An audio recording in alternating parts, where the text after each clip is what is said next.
Hey Waffle Gang, I do hope you're well. My name is Mark and today we're checking out some more Reddit stories, and if you do love a Reddit story, why not consider hitting that like, subscribe, maybe that notification bell too. And let's crack on with today's first story. Much love guys. Now today's first story comes from Conscious Visit 1953 from the Am I the Arsehole Here subreddit and says, my girlfriend made fun of my speech impediment. I was left broken and now don't know what to do. Hello everyone. As you can tell from the title, I have a speech impediment.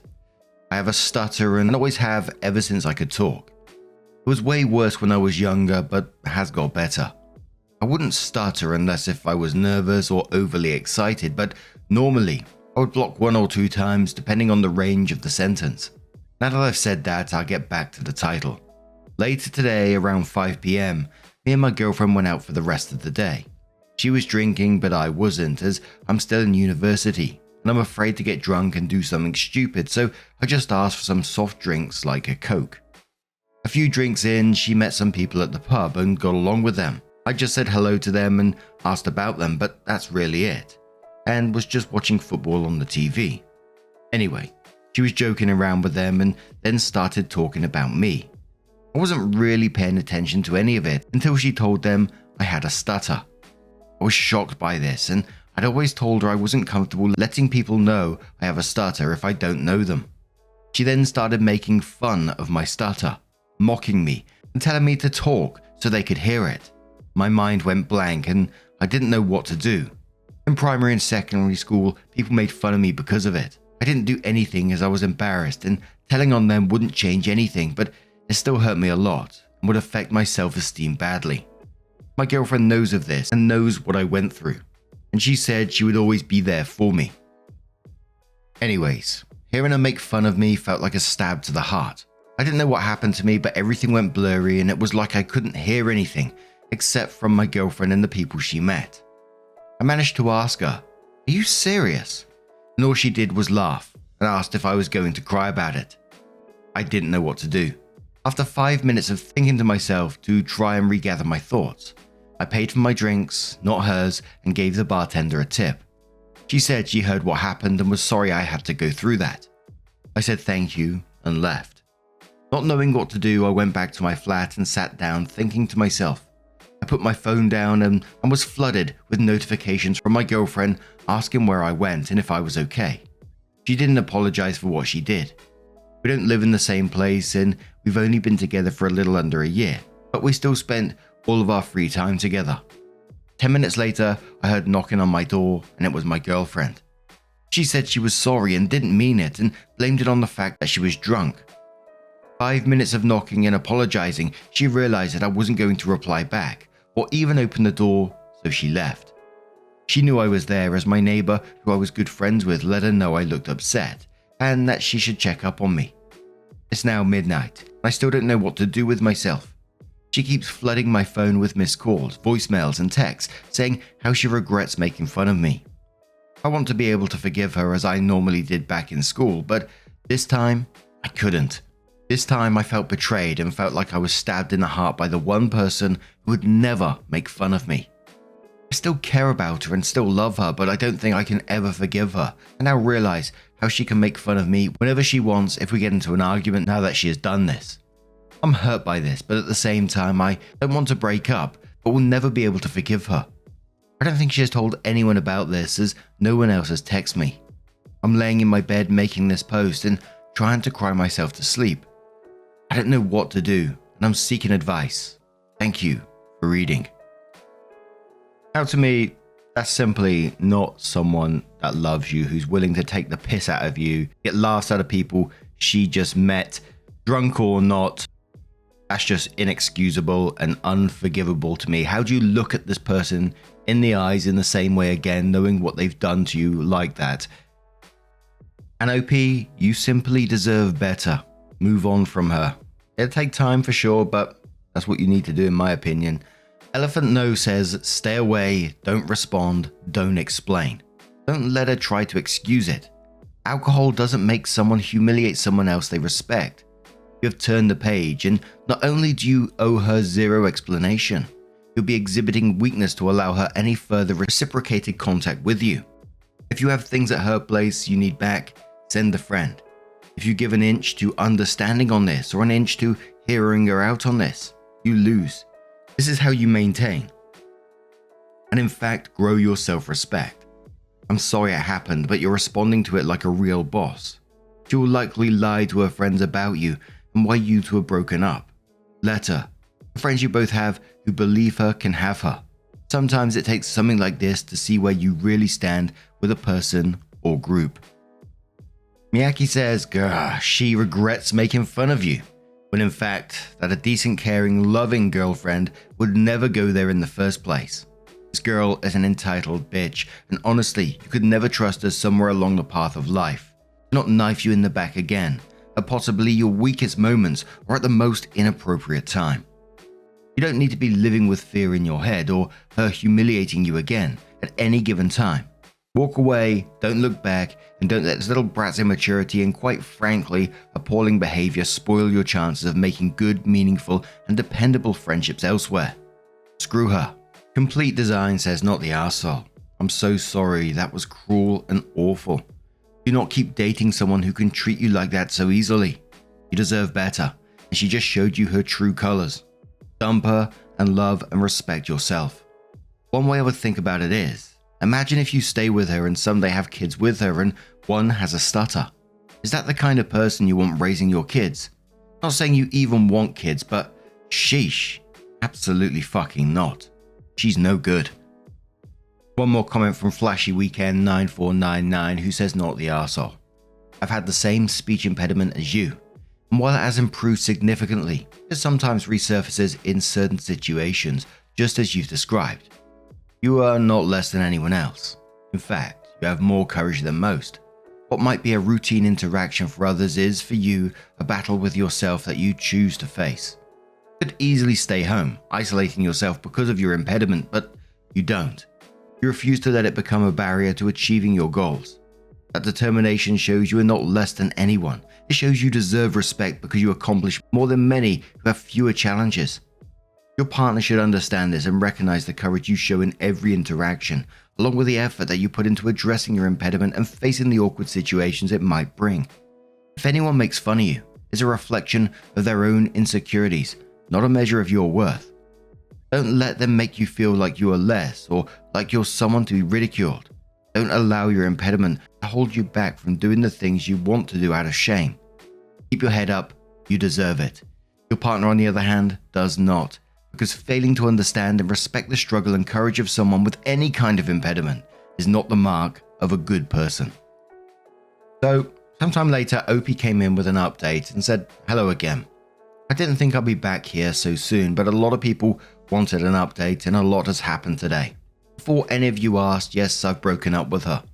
But before I get on with the update, I thought I'd clear up some stuff that people mentioned in the comments. By the way, thank you for all the support you guys gave. I truly appreciate, so thank you so much. Firstly, I've never assaulted my now ex-girlfriend before and never planned on doing so. I don't know how someone thought that. Secondly, yes, I did go to speech therapy before when I was young. Update. Waking up today, I didn't know what to do. I was still in shock that my girlfriend did that. I picked up my phone and checked the previous post I made. I was truly thankful for all the people showing support. I took some of your advice and ignored all of her texts, missed calls and voicemails. I don't think she has told any of my family or friends of what happened because no one has texted me about it, or she has and has completely lied to them. I started my day normally and tried to ignore all of my emotions for her. I work part-time at a tailor shop and had requested more time, as still had some time off with university. Unfortunately today, I had work today. I didn't know if I was going to be able to go, but I decided I needed a distraction, so went. As soon as I walked into the back, everyone knew something was wrong. This is because my eyes had turned red from all the crying I had done in the morning and from last night. I know it's embarrassing. I told them everything was okay and it was probably just my eyes being irritated. But they said it's not that, as I was a very joyful, happy and innocent person. Word spread around about something wrong with me until it reached my boss. He was a nice person who I considered a close friend. He asked me what was wrong, but I told him nothing. He knew I was lying, as he said I am always a truthful person and a bad liar. and said if I didn't tell him the truth, then I should go home and give myself some time to think. I didn't want to tell him what happened as I knew I would break down crying, so I just said I was going through some personal issues. He said that whatever it is I'm going through has affected me badly and still sent me home. On my way home, I walked into a shop. I don't know why, but I just did. I looked at the alcohol aisle and looked through all the drinks, thinking to myself I needed a break from reality, since I had never drank before and I didn't know what to do. After 5 minutes, something switched on inside of me and thought I didn't need the alcohol, so I walked back out. This is when one of the problems occurred. I remembered how I left my jacket in the pub I was in last night since I stormed out so fast. I didn't know what to do. I didn't want to be reminded of the humiliation I went through and thought people would recognize me in there. I had my phone and wallet as those were in my trouser pocket. I decided to man up and go to the pub. I went in and couldn't see it at first. My eyes were drawn to the area it happened and I started tearing up. I wiped the tears and asked the bartender if she had my jacket. Coincidentally, it was the same woman from last night and said yes and gave it to me. Before I could leave, she told me what my girlfriend was doing when I left. What I heard just turned the knife she had already stabbed me with. She told me my girlfriend kept making fun of my stutter, and when she realized I left, she realized what she had done and left. As she left, her new friends even said, "Sucks to be that guy."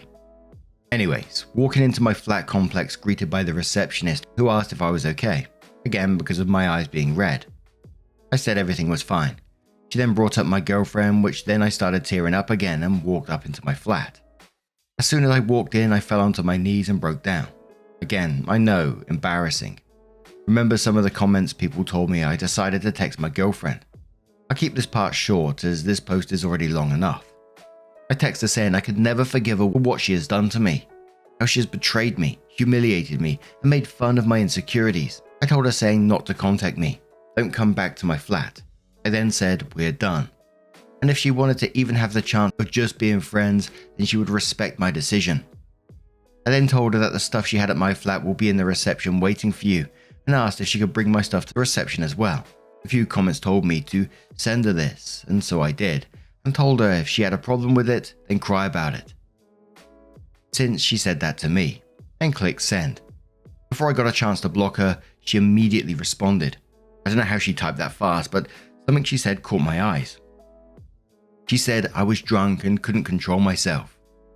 That flipped a switch in me. All I could feel was pain and anger. I went off on one and told her how I couldn't control my stutter, and she knew that. She still made fun of my biggest insecurity. She even told me to say something so I could humiliate myself, when she knew I was hurt by this and still laughed. She knew everything I went through, all the childhood pain, all the bullying I went through. She even knew how I had suicidal thoughts as a child. I didn't say this in the first part because of embarrassment, as I was ashamed. To finish all of it, I told her to make fun of me all you want now, as she was dead to me. I sent that and blocked her instantly. I chucked my phone across the room and cried for the next half an hour. I stopped as one of my co-workers, who I would say was one of my closest and bestest friends, knocked on my door. I let her in and she saw I was crying and just hugged me and sat me down. I told her everything of what happened and cried on her shoulders. Before any of you asked, I had not had any intimate relations with her. She asked if there was anything she could do. Since I trusted her, I asked her if she could get me some time off work. She instantly said yes and said anything else. I took some time thinking about this since she knew most of my friends, if she could tell them what happened, as I couldn't bring myself to do so. After this, and when she left, I took all of my ex's stuff to the reception and told the receptionist if she could not let my ex-girlfriend up anymore. She said of course, and said if you needed me, I'm here. I thanked her and left. After this had happened, my phone blew up from all of my friends saying how sorry they was that I had to go through all this. I told them all the same stuff and said it's okay, but I'm still hurt and need time to recover. I thought it was all over, until the receptionist knocked on my door and told me that my ex-best friend collected her stuff but didn't drop mine off, and told me that if I wanted my stuff, then she would meet me at a cafe tomorrow at 4 PM, as I couldn't break up with her over text. I was annoyed about this and went to my room. Most of the stuff at her house wasn't important, but one thing was a watch. It was my granddad's watch, which he gave to me just days after he died. I took care of that watch, and now my ex-girlfriend had it, and the only way I could get it back is if I met up with her. I don't know what to do, and I'm still in bed writing this all up and crying because One thing my granddad gave was in the hands of the person who betrayed me. Should I meet up with her? There was 2 top comments on this one. Late Champion says, I don't know which country you're from, but can you threaten something like small claims for the watch? I don't think you could call the police, and unless the watch has monetary value, I'm certain even small claims would work. Why would you even leave it at her place anyway? As for me, I don't give in to blackmail, and I wouldn't meet up with her. You're already vulnerable, and I don't want her to use that to make you feel guilty. Opie says, from the UK, and I left it there because at the time, she was my girlfriend, and I trusted her. Because of Blue says, send one of your friends. I would gladly do that for one of my friends. I'll probably come in way hot, but I'm sure your boys could meet her there and get the watch back. So she's deciding to pull this power move of holding your stuff hostage, your granddad's watch hostage, to get you to talk with her. Yeah, like that's actually going to work. I kind of like the suggestion of your friend going along to pick it up, but she might not hand over that watch. I'd be tempted, which, I can't speak for OP, but for myself, I would be tempted to go in there, stand in front of her and saying, do you have that watch? Hand it over to me, or any of my stuff, hand it over to me, and then I'll talk to you. Get it, walk out, tell her to piss off, be done with it. Secondly, don't be embarrassed for how you feel and how you let out your emotions. We all let them out in different ways. I would say I'm a pretty emotional person as well, especially as I get older. I find myself crying at all sorts of little things, like I'm reading a story and like 2 people coming back together, making a connection. I'm off, let me tell you. And sometimes I just feel like it lets the pressure off sometimes, like you feel like it build up. And for example, when I was dealing with my parents' stuff and, a lot of the time I was able to deal with things absolutely fine. But then once in a while, something would come up and the floodgates would open and it felt like it relieved a lot of stress. So never be ashamed of your emotions. It doesn't make you any less of a man.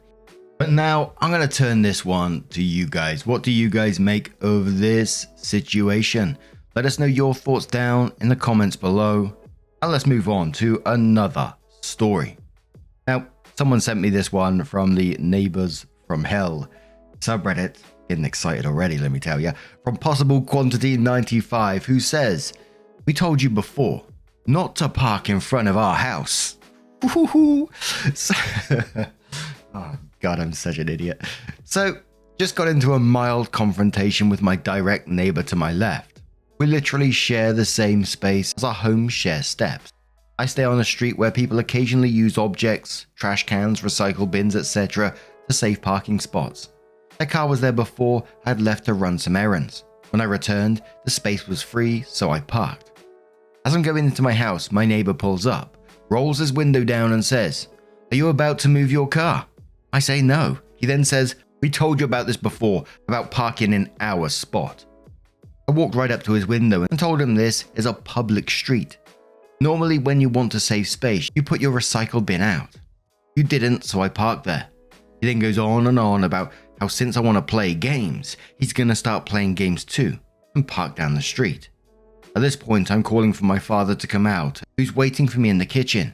He says, "Oh, now you want to call your dad, as he's getting out." He then goes into his house and complains to his sister about the parking spot, so she also comes out. This is my first meeting with her. To my surprise, she agreed with me. Says, "You're free to park anywhere on the street you choose to. This is my first time meeting you, and you seem like a nice person. I don't want to start any drama with you since you live right next door." I talked to my brother. We've just been going through a lot with a death in the family, and I apologize for his behavior. Welcome to the neighborhood. I told her I was sorry for her loss and no worries. I'm still shaken up though. I felt like this was going to end bad. God, I hope I never have to talk to that a-hole again. Trying to tell me where I can and can't park on a public street. What's wrong with people?